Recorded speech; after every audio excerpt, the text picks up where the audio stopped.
Bienvenue à tous et à tous pour une nouvelle vidéo.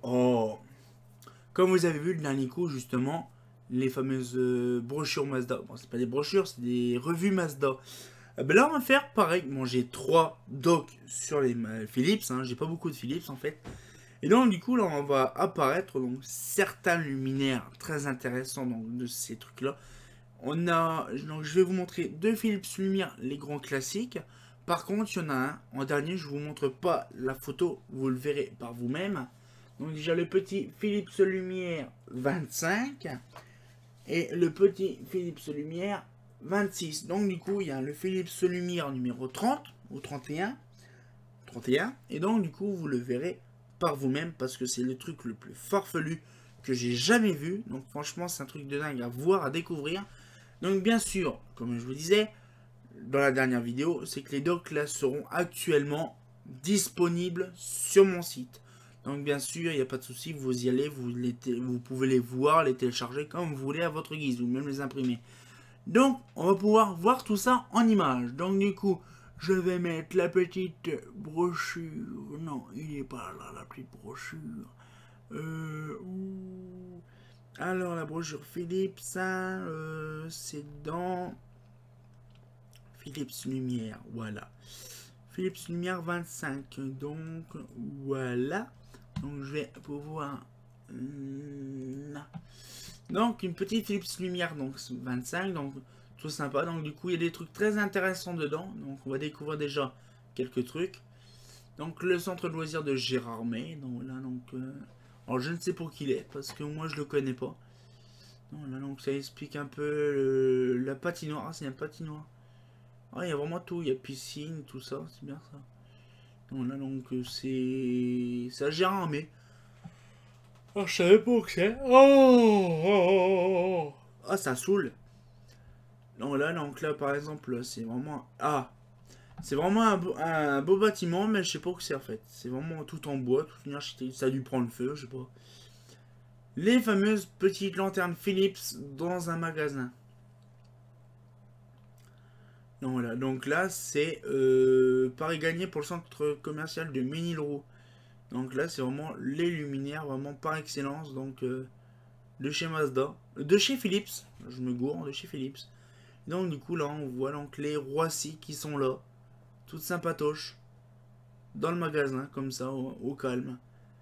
Donc là 5000 points de lumineux à Royan. Donc là ça explique avec les petites Roissy de le fond là. Donc le mot du maire, tout ça, donc ça explique un peu tout ça. Donc là on voit les petites AGS, donc toutes sympatoches. Donc là, les fameuses Roissy allumées quoi. Donc on peut le voir les petites bouboules. Donc là c'est les fameuses bouboules toutes sympatoches. Le dossier éclairage bien sûr, là franchement si j'avais ce doc là je serais le plus fou du monde. Donc là ça explique un peu, donc là c'est les Roissy, là c'est les Philips, c'est Maliga, les Crilottes.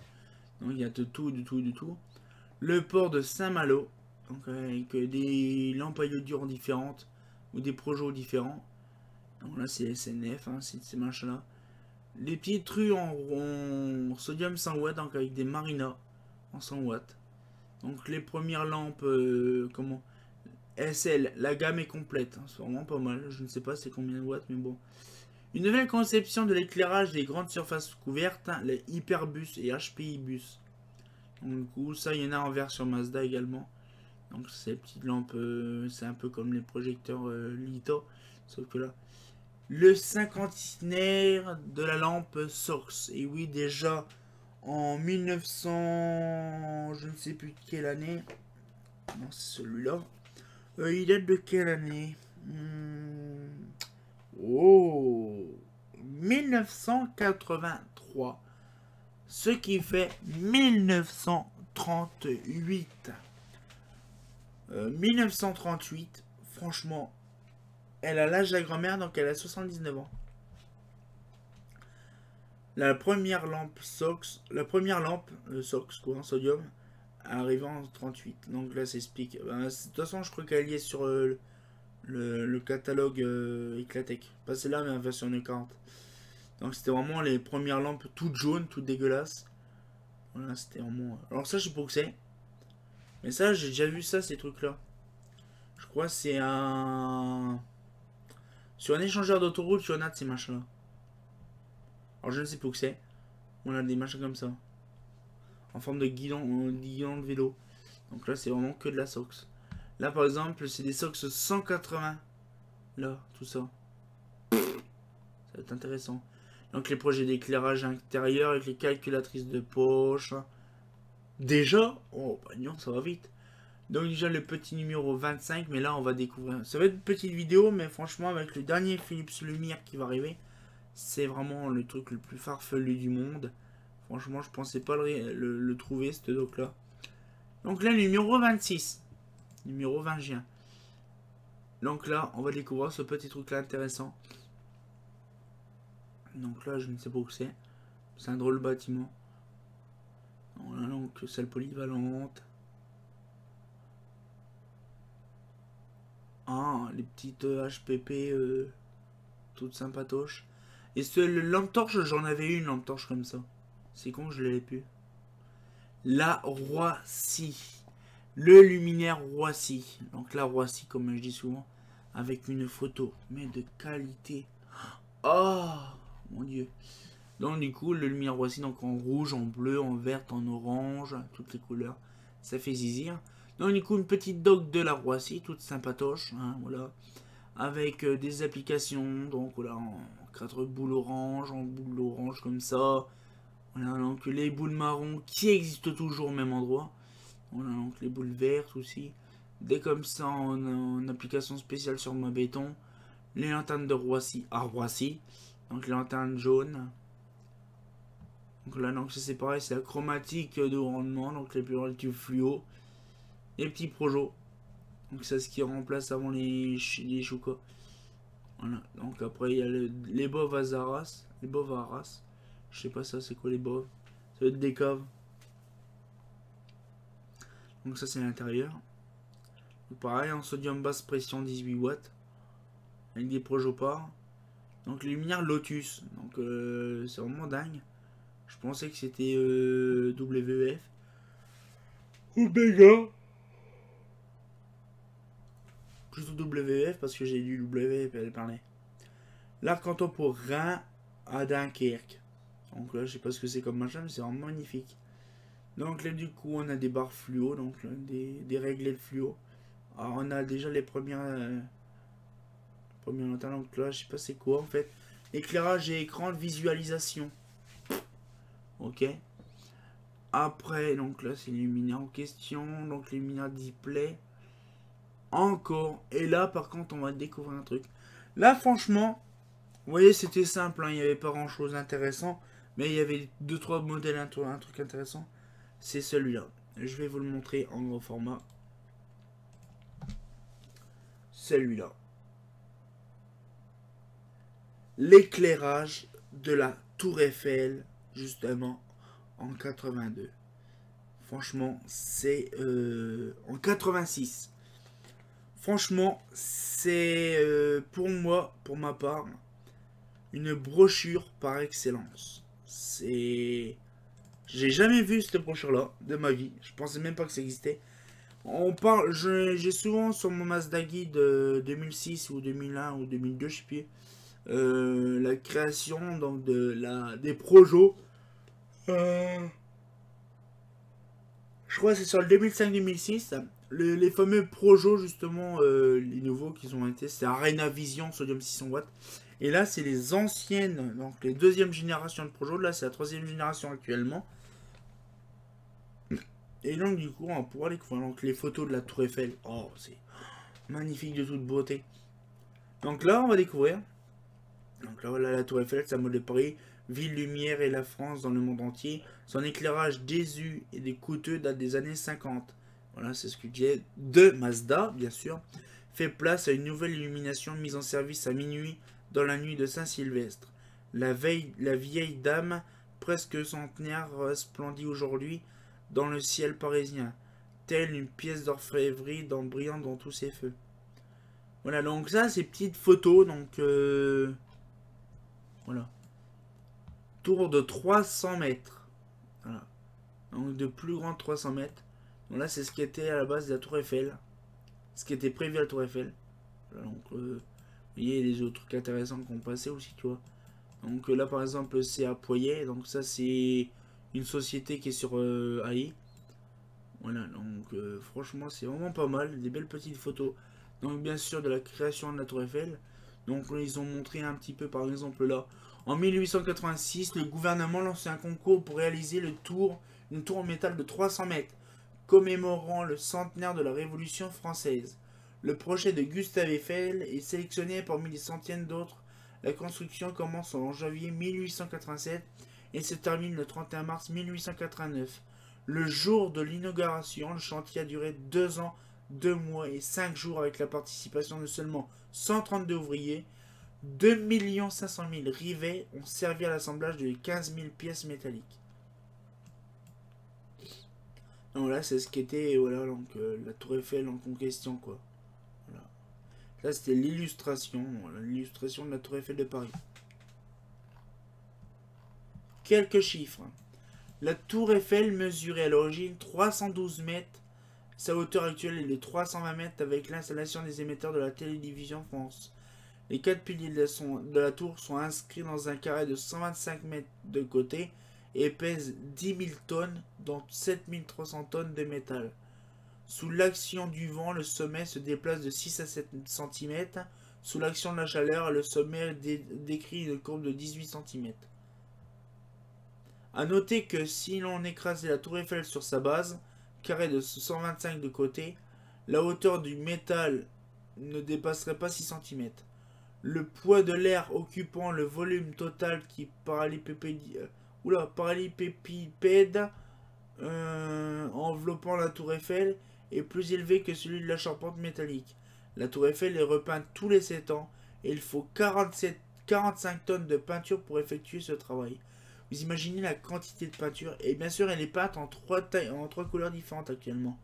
Voilà, donc la lumière de la tour, la motivation, voilà. Donc la vue de nuit de la Tour Eiffel dans les années, bien sûr, dans les années 20, hein, c'est pas vraiment une photo des années à l'époque. Hein. Donc les fameux projets de l'époque.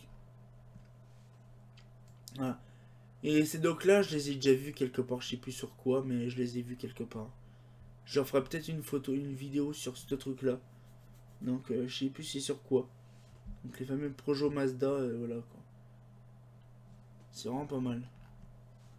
Donc l'étude, donc là ça explique à l'époque. L'ancienne illumination datée de 1958, elle a été réalisée en source incandescente par 1290 projecteurs consommant un total de 660 000 watts répartis dans des fosses autour du monument. Il s'agit donc de réaliser un projet tenant compte des différents températifs et contraintes résumées ci-après. Voilà, donc ça fait, c'est que voilà, c'est impressionnant quoi. Donc là, donc ça c'est un avant-projet pour éclairer la Tour Eiffel. Donc là, c'était les études pour voir si c'était en BF ou en SHP, bien sûr. Donc on peut le voir, la Tour Eiffel était en projet là. Voilà.